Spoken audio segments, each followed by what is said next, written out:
हाँ बंधुओं, पिछले कुछ समय से आप इंग्लिश मीडियम वाले बच्चों के साथ लेखा शास्त्र के बारे में पढ़ रहे थे। लेकिन एक बात है, वास्तव में इस वर्ष कक्षा 11 में जो हिंदी का पोर्शन दिया है उसमें कहीं भी इंग्लिश का उपयोग नहीं किया गया है। लेकिन आपको अभ्यास में कई बार ये भी है कि बिना इंग्लिश के आप हिंदी समझ भी नहीं पाएंगे। खैर कोई बात नहीं है। सबसे पहले आपको बताया गया था लेखा शास्त्र की परिभाषा या बही खाता के बारे में बताया गया था। तो व्यापारिक लेन देनों को जिस पुस्तक में प्रविष्ट करते हैं उसे बही खाता कहते हैं। सबसे पहले व्यापारी अपने लेन देनों को एक रफ पुस्तक में, जिसको अपन कहते हैं स्मरणार्थ पुस्तक या रद्दी कागजों की पुस्तक, उसमें लिख लेता है। कि जब लेन देन होता है तो उस समय इतना समय नहीं होता उचित पुस्तक में लेखों को लिखा जा सके, इसलिए सबसे पहले वो अपनी रफ पुस्तक के अंदर टीप लेता है। जैसे आप भी कक्षा के अंदर जब कोई विषय पढ़ाया जाता है तो सबसे पहले आप अपनी रफ पुस्तक में लिखते हैं, वो गढ़ जाने के बाद में आप उचित पुस्तक में उसका ट्रांसफर कर देते हैं, लेखा कर देते हैं। वो स्थिति अपनी यहाँ पर है। अब उसके बाद में आपको बताया भाई बही खाता के क्या लाभ है, लेखा शास्त्र के क्या लाभ है, इनके बारे में आप एक बार देखिए। उसके बाद में कि संकल्पनाओं के बारे में कि व्यापारी जब लेखा करता है तो कुछ विचारधाराएं, कुछ मान्यताएं, कुछ परंपराओं को ध्यान में रख करके लेन देनों को पुस्तकों में लिखता है। इसके बारे में आपको बताया था कि पृथकता संबंधी संकल्पना, कि व्यापारी और व्यापार अलग अलग है। व्यापारी व्यापार में पूंजी लगाता है, पैसा लगाता है, उसके लिए अपने नाम से खाता नहीं खोलता है, बल्कि उसके स्थान पर पूंजी खाते के नाम से खाता खोलता है। और पूंजी खाता व्यापारी का प्रतिनिधित्व करने वाला व्यक्तिगत खाता होता है, जिसके बारे में अपन खातों के जो प्रकार पढ़ेंगे वहां डिटेल से बताया जाएगा। तो व्यापारी अलग और व्यापार अलग है। पृथकता संबंधी संकल्पना में आप विचार कीजिए। इसके अंदर एक अपने आएगा, उसके निरंतरता संबंधी संकल्पना, यानी व्यापारी व्यापार में लेखा करते समय ये मान के चलता है कि व्यापार दीर्घ काल तक चालू रहेगा। जैसे अपन भी मान के चलते हैं कि हम लॉन्ग लाइफ जिंदा रहेंगे, और यही मान करके व्यापारी या व्यक्ति योजना बनाता है लंबी लंबी, तो वही स्थिति है। तो व्यापारी ये मान के चलता है कि व्यापार दीर्घ काल तक चालू रहेगा। निरंतरता संबंधी एक इसके अंदर आता है मुद्रा मापन संबंधी संकल्पना, यानी बही खाता में लेखा शास्त्र में उन्हीं व्यवहारों का लेखा किया जाता है जिसका मुद्रा में माप संभव हो। यानी जिस लेन देन का मुद्रा में मापन किया जा सकता है उसी का लेखा पुस्तकों में किया जाता है। जैसे किसी को धन्यवाद दिया, आप कितने रुपए का धन्यवाद, इसका मुद्रा में लेखा नहीं कर सकते हैं, इसलिए इसका लेखा पुस्तकों में नहीं किया जाता है। तो मुद्रा मापन संबंधी संकल्पना। इसी प्रकार अन्य संकल्पनाओं के बारे में एक बार डिटेल से देखिए, ध्यान में आ जाएगा। उसके बाद मैंने आपसे इसे बताया था अंग्रेजी वाले बच्चों के साथ के अंदर कि भाई एक लेखा करने की 4 पद्धतियां हैं। एक तो होती महाजनी बही खाता पद्धति। महाजन लोग अपने हिसाब किताब को लिखने के लिए बहियों का प्रयोग करते हैं और किसी भी क्षेत्रीय भाषा में उसमें लेखा कर सकते हैं। बहियों में 8 सलवटें या खाता बही के अंदर 6 सलवटें, नाम नकल बही, जमा नकल बही, इस तरह की होती है। तो सबसे पहले महाजनी बही खाता होती है जो भी दोहरा लेखा पद्धति पर आधारित है। एक बताया था दोहरा लेखा पद्धति, डबल एंट्री सिस्टम, यानी किसी भी व्यापारिक लेन देन में न्यूनतम 2 खाते प्रभावित होते हैं। एक खाता जितनी राशि से नामे किया जाता है उतनी राशि से दूसरे खाते को अपन क्रेडिट करते हैं। यानी दोहरा लेखा का मतलब है 2 जगह लेखा नहीं, यानी एक ही लेन देन से न्यूनतम 2 खाते प्रभावित होते हैं। जितनी राशि अपन नामे में लिखते हैं उतनी राशि दूसरे खाते में जमा में की जाएगी। 2 से अधिक खाते भी खुल सकते हैं, 3, 4, 5, लेकिन उस स्थिति के अंदर 2 खाते डेबिट होंगे तो 1 खाता क्रेडिट होगा। यानी 2 खाते नामे लिखेंगे तो 1 खाते को जमा करेंगे, या 2 खाते जमा होंगे तो 1 खाते को नामा होगा। राशि जितनी जमा में उतनी ही नामे में आएगी। और दोहरा लेखा पद्धति एक होती है दोस्तों गैर व्यापारिक संस्थाओं के संबंध में लेखा, यानी जिसको अपन कहते हैं रोकड़ पद्धति। अपने विद्यालय के अंदर भी साधारणतया सारे लेन देन नगद किए जाते हैं, तो यहाँ पर रोकड़ बही तैयार की जाती है। हाँ, उधार के लेन देन भी होते हैं, लेकिन उनको अपन स्मरणार्थ पुस्तकों में लिख देते हैं, और जब भी उनका भुगतान किया जाता है उसका रोकड़ बही में लेखा होता है। जैसे धर्मशालाएं हैं या क्लब हैं, इनका लेखा, इनके लेखा करने के लिए गैर व्यापारिक संस्थाओं के खाते जैसे रखते हैं, रोकड़ पद्धति से रखे जाते हैं। तो मेरा और एक होते हैं छोटे मोटे व्यापारी जो होते हैं, वो अपने लिए अपूर्ण लेखा पद्धति रखते हैं, यानी वो दोहरा लेखा पद्धति पर आधारित नहीं होती है। ये दूध वाले, पान वाले, ये छोटे व्यापारी हैं, इनको अपने सही लाभ आने का ज्ञान भी नहीं हो सकता है, लेकिन फिर भी इनको अपना लेखा रखने के लिए अपूर्ण लेखा पद्धति रखते हैं। कुछ का हिसाब रख लेते हैं, कुछ का नहीं रखते हैं, कुछ का मौखिक याद कर लेते हैं, एक छोटी मोटी डायरी रखते हैं जिसके अंदर जो आवश्यक होता है उनको लेन देन को लिख देते हैं। ये होती है अपूर्ण लेखा पद्धति। इनका डिटेल से आगे अपना अध्ययन करेंगे। इसी क्रम में अपना आगे आते हैं।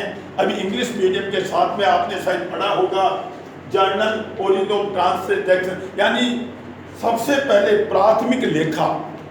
जर्नल का मतलब होता है सर्वप्रथम व्यापारी जिस पुस्तक में अपने व्यापारिक लेन देन को लिखता है उसे अपन जर्नल कहते हैं। जर्नल का मतलब प्राथमिक लेखे की पुस्तक। तो वैसे तो मैंने आपसे कहा कि सबसे पहले व्यापारी अपने लेन देनों को एक बेस्ट पुस्तक यानी मेमोरेंडम बुक्स में लिख देता है, लेकिन उसके बाद में समय मिलता है तो उचित पुस्तक में छोटा व्यापारी केवल एक जर्नल रखता है। इसका प्रारूप मैं बाद में बताऊंगा आपको।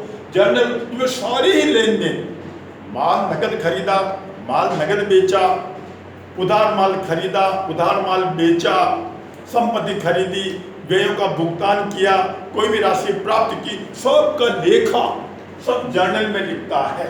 लेकिन एक बड़ा व्यापारी जिसके लेन देन बहुत ज़्यादा होते हैं तो अपने लिए वो कुछ सहायक बहियाँ रखता है, सहायक पुस्तकें रखता है। उनका डिटेल से अपना अध्ययन वो पीछे भी किया था अपन ने इंग्लिश मीडियम के साथ में। उसमें होता है, एक तो होती है परचेज बुक जिसमें उधार खरीदे गए माल का लेखा किया जाता है, परचेज बुक, क्रय बही, क्रय खाता बही। दूसरी होती है विक्रय खाता बही यानी सेल्स बुक। तो उसमें इंग्लिश में आप देख रहे हैं आपकी किताब के अंदर एक भी शब्द इंग्लिश का नहीं है, तो हिंदी मीडियम का मतलब हिंदी माध्यम, इसे थोड़ा ध्यान से देखिए आप। विक्रय बही जिसके उधार बेचे गए माल का लेखा किया जाता है। एक होती है क्रय वापसी, खरीदा हुआ माल कई कारण से पर वापस लौटा देते हैं। माल जो भी मूल्य तय हुआ था उससे अधिक मूल्य लगा दिया गया है, माल रास्ते में टूट फूट हो गया है, या माल समय पर प्राप्त नहीं हुआ है, तो कई बार अपन माल वापस लौटा देते हैं। लौटाते नहीं भी हैं तो माल में कुछ छूट प्राप्त करना चाहते हैं तो उसका लेखा क्रय वापसी बही में किया जाता है। उसी प्रकार अपने उधार माल बेचते हैं तो व्यापारी खरीदने वाला व्यक्ति वापस माल को लौटा सकता है तो उसका लेखा विक्रय वापसी बही में किया जाता है। रोकड़ी लेन देन जितने भी व्यापार में होते हैं उन सब का लेखा केस बुक में किया जाता है, रोकड़ बही में किया जाता है। रोकड़ बही 3 प्रकार की होती है, एक खाने वाली यानी साधारण रोकड़ बही, 2 खाने वाली बट्टा और बैंक, बट्टा और रोकड़ खाते के सहित, तीसरी होती है बैंक रोकड़ और बट्टे खाते सहित 3 खाने वाली रोकड़ बही, और एक होती है लघु रोकड़ बही। इनके बारे में विस्तृत विवरण आगे के अध्याय में अपन विचार करेंगे। अब उसी क्रम में आगे बढ़ते हैं अपन जर्नल का अर्थ, जिसके बारे में देखिए आप। व्यापारिक लेन देनों को सर्वप्रथम जिस पुस्तक में लिखा जाता है उसे प्राथमिक लेखे की पुस्तक जर्नल कहते हैं। अब आगे इसके अंदर हिसाब किताब लिखने के क्या लाभ है। एक तो बात, इसके अंदर हिसाब किताब लिखने से प्रमाण मिल जाता है। भविष्य में अपन देखना चाहते हैं कौन सा लेन देन कब किया गया है, प्रमाण प्रूफ के लिए ये काम आती है। दूसरा, दिन प्रतिदिन इसमें देखा है प्रतिदिन लेन देन डेट वाइज लिखे जाते, क्रम से लिखे जाते, आगे नहीं, पहले 1 तारीख का, फिर 2 तारीख का, 3 तारीख का, जो डे वाइज डे दिन प्रतिदिन हिसाब किताब इसमें लेखा किया जाता है। लेन देन का स्पष्टीकरण से जर्नल से पता लग जाता है कि लेन देन जो किया है उसमें माल बेचा है, माल खरीदा है, या पैसा आया है, पैसा गया, तो इसके लिए अपन नीचे उसके नरेशन लिखते हैं। नरेशन का मतलब संक्षिप्त व्याख्या, ये जर्नल करेंगे तो आपको इसके बारे में बताया जाएगा कि लेन देन जो है वो क्या है, उसका शॉर्ट फॉर्म संक्षेप में उसका विवरण पर लिखते उसको नरेशन कहते हैं। पता लग जाता है कि लेन देन क्या किया गया है।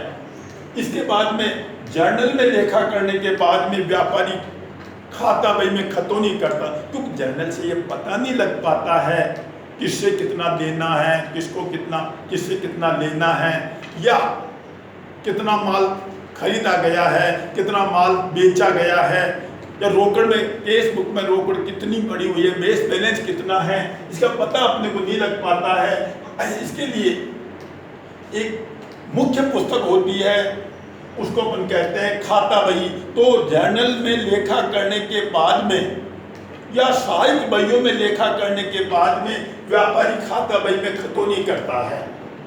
ये खतौनी करने का मतलब है अलग अलग खाते के संबंधित लेन देनों को उस खाते के डेबिट या क्रेडिट में प्रविष्ट किया जाता है। लेखा सिद्धांतों का ज्ञान, तो दोहरा लेखा प्रणाली है, प्रिंसिपल्स जो हैं उसका ज्ञान भी अपने को जर्नल से ही प्राप्त होता है। जैसा बताया दोहरा लेखा यानी एक ही लेन देन से न्यूनतम 2 खाते प्रभावित होते हैं। एक खाता जितनी राशि से नामे किया जाता है उतनी राशि से दूसरे खाते को जमा किया जाता है। इसके बाद में इंग्लिश मीडियम में आपने पढ़ा होगा व्यापारिक खाते को प्रकार, टाइप्स ऑफ अकाउंट्स। वैसे खाते 3 ही प्रकार के बताए जाते हैं, लेकिन देखिए विवरण के हिसाब से व्यक्तिगत खाते और एक होते हैं अव्यक्तिगत। 2 प्रकार के, पहले 2 भागों में बांटा है, व्यक्तिगत खाते और अव्यक्तिगत। अब व्यक्तिगत के 3 रूप किए गए हैं।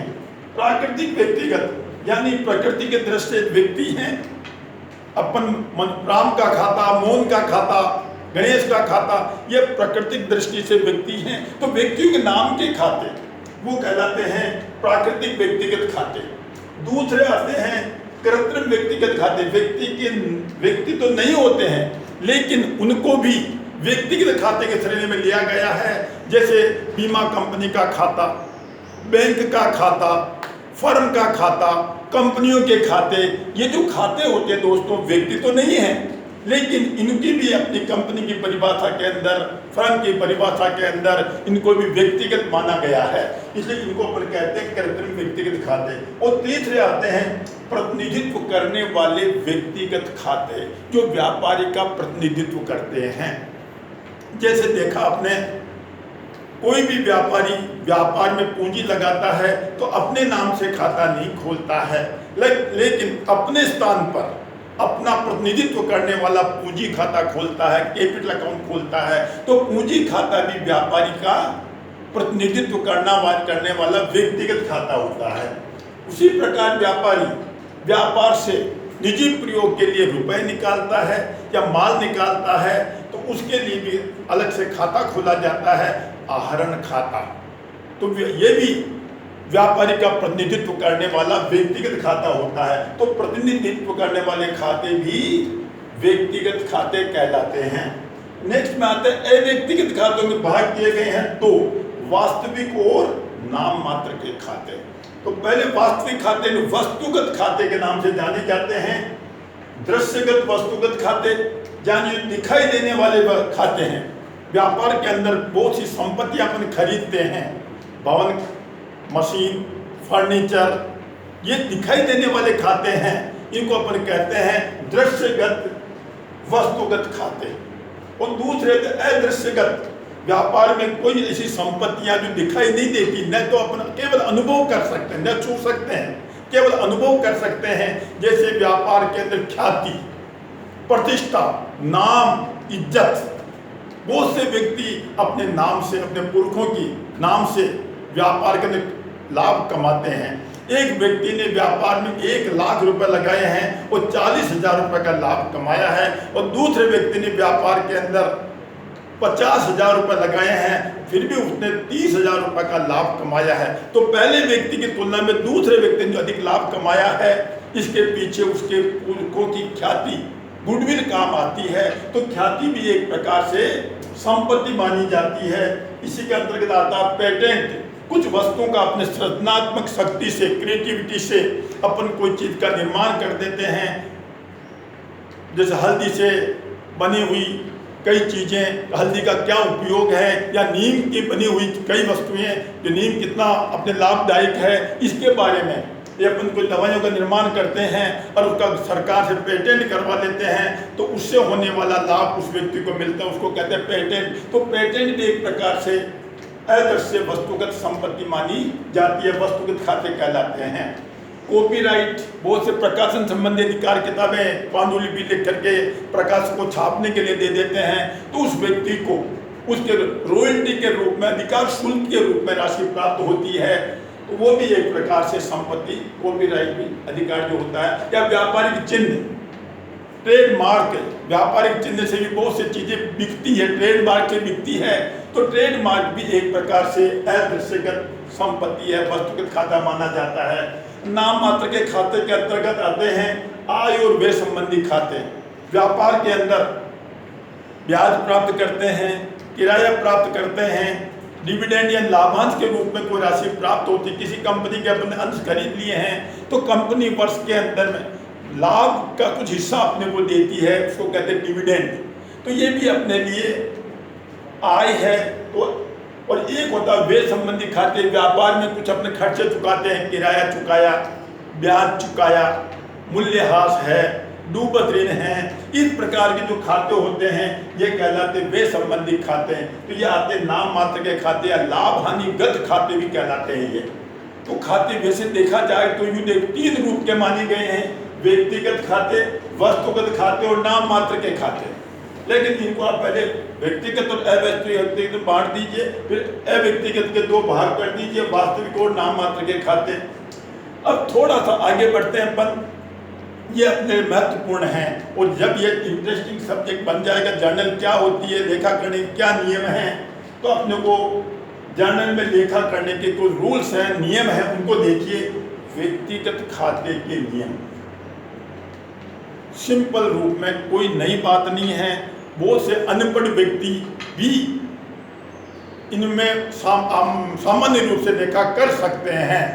जैसे पाने वाले को नाम करो, आपने मोहन को रुपए दिए हैं, मोहन पाने वाला है, तो मोहन के खाते को नामे किया जाएगा, मोहन खाते नामे। और देने वाले को जमा करो, जो भी देने वाले को जमा, देने वाले को जमा करो ने। जो व्यक्ति पैसा देता है उसके जमा किया जाता है, सिंपल नियम है। राम ने अपने को भुगतान किया है तो राम के खाते में अपन जमा करेंगे। एक बार प्रैक्टिस करेंगे तो ध्यान में आ जाएगा। तो व्यक्तिगत खाते का नियम, पाने वाले को नाम करो और देने वाले को जमा करो। दूसरा आता है वस्तुगत खाते के नियम। वस्तुगत खाते में दोनों प्रकार के आ जाते हैं, दृश्यगत खाते और अदृश्यगत खाते। जो वस्तु व्यापार में आती है उसे नाम करो, और जो वस्तु व्यापार से जाती है उसे जमा करो। व्यापार में माल खरीदा है, माल आ रहा है, और आपको बताया गया है कि माल खरीदने पर परचेज अकाउंट, क्रय खाता नामे किया जाएगा, माल बेचने पर विक्रय खाता जमा किया जाएगा। तो जो वस्तु व्यापार में आती है उसे नाम करो। व्यापार में माल आ रहा है, माल खरीदा है, तो क्रय खाते को नामा करेंगे। और जो वस्तु व्यापार से जाती है उसे जमा करो। माल बेचा, माल व्यापार से जा रहा है, तो जो वस्तु आती है उसे नामा करो, और जो वस्तु जाती है उसको जमा करो। तो माल बेचने पर विक्रय खाता जमा किया जाएगा। इस रूल्स को वस्तुगत खाते, संपत्ति खरीदी, अपन ने भवन खरीदा है, भवन व्यापार में आ रहा है, तो भवन खाते जो वस्तु आती है उसको नामे करो, भवन खाते को नामे किया जाएगा। मतलब भवन बेच दिया, भवन जा रहा है, जो वस्तु जाती है उसको जमा करो, तो भवन को जमा कर देंगे। और तीसरा, नाम मात्र के खाते, समस्त हानि एवं व्ययों को नामे करो। जितने भी हानियां हैं, खर्चे हैं, जैसे किराया चुकाया है, किराए खाते नामे, वेतन चुकाया है, वेतन खाते नाम है, संपत्ति को निरंतर काम में लेते तो मूल्य में जो कमी होती है मूल्यह्रास खाते नाम है, पैसा किसी ने दिवालिया हो गया है अपने मांगते हैं नहीं चुका पा रहा तो डूबत ऋण खाते नाम लिख देते हैं, तो हानि है व्ययों को नाम करो तथा लाभ एवं आयों को जमा करो। जो भी अपने को पैसा प्राप्त होता है, आय होती है, जैसे ब्याज प्राप्त किया तो ब्याज अपने लिए आय है, कमीशन प्राप्त किया कमीशन अपने लिए आय है, लाभांश प्राप्त किया है तो ये अपने लिए आय है, आयों को अपन क्या करते हैं दोस्तों, जमा करते हैं। तो मेरा कहने का मतलब है कि ये नियम देख लीजिए और इनके बारे में खातों को प्रकार देख लीजिए, निश्चित रूप से इसके समझ में अपन जर्नल पढ़ेंगे तो आपको समझ में आ जाएगी, कुछ इंटरेस्ट क्रिएट होगा। तो रुचि बनाने के लिए अपने को देखना पड़ता है कि भाई अपने को क्या क्या नियम हैं, क्या क्या खाते हैं, खाते कितने प्रकार के हैं और लेखा करने के क्या नियम हैं, यह अपने को विचार करना पड़ेगा। याद कीजिए, आगे की बात में